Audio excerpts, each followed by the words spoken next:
জেলায় জেলায় সংকট সমস্যা তা থেকে উত্তরণের চ্যালেঞ্জ আর সম্ভাবনার কথা ধরতে চলছে ডিবিসি এক্সপ্রেস।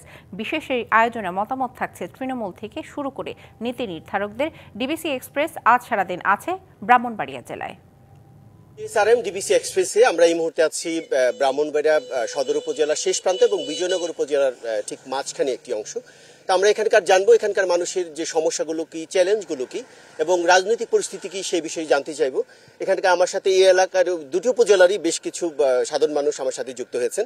তো আপনার কাছে জানতে চাইবো যে আমরা দেখলাম যে এখানকার যে প্রধান সড়ক এবং যে লোকাল সড়ক দুটোই খুব বেহাল অবস্থা। তো আপনাদের চলাফেরা করতে কি ধরনের সমস্যা হয়, রাস্তাঘাট নিয়ে আপনি একটু বলবেন। আশুগঞ্জ থেকে ব্রাহ্মণবাড়িয়া আসা পর্যন্ত দীর্ঘ যানজটে পড়তে হয়, যেটা বিশেষ করে আশুগঞ্জ থেকে ব্রাহ্মণবাড়িয়া আসতে সর্বোচ্চ 30 মিনিটের রাস্তা, আমাদের আসতে সময় লাগে 3 ঘন্টা, 4 ঘন্টা, 5 ঘন্টা।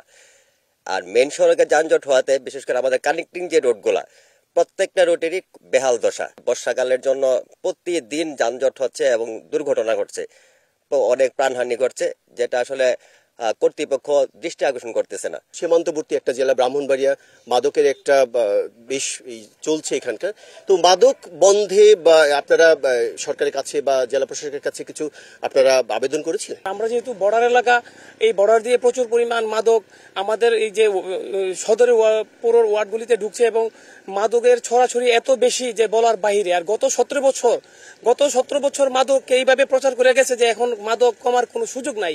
প্রশাসন যেন এটার ব্যাপারে কঠোর হয়। ধন্যবাদ। এখানকার মানুষগুলো আসলে রাজনৈতিক সচেতন। তারা বলছিলেন যে আপনাদের একটা বৃক্ষরোপণ কর্মসূচি রয়েছে।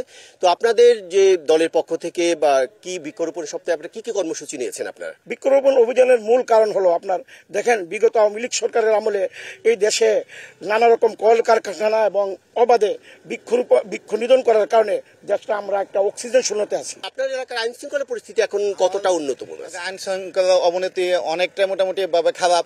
দেখা যাচ্ছে এখানে ছিনতাইকারী, রাহাদানি সবকিছু মানে অতিরিক্ত হইতেছে এবং সাধারণ জনগণ নিরীহ প্রচুর মানে এটা ভোগান্তিতে আছে। এবং আমাদের এই বিজয়নগর সড়কটার ভিতরে প্রচুর বাইক এবং সিএনজি ওভার স্পিড চলাকালে দুর্ঘটনা বেশি হইতেছে। এদিকে এই জন্য প্রশাসনের দিকে দৃষ্টি আকর্ষণ এবং আইন শৃঙ্খলা বাহিনী যাতে এটা সুন্দর। সবাইকে ধন্যবাদ। আমরা শুনছিলেন সিএসআরএম ডিবিসি এক্সপ্রেস।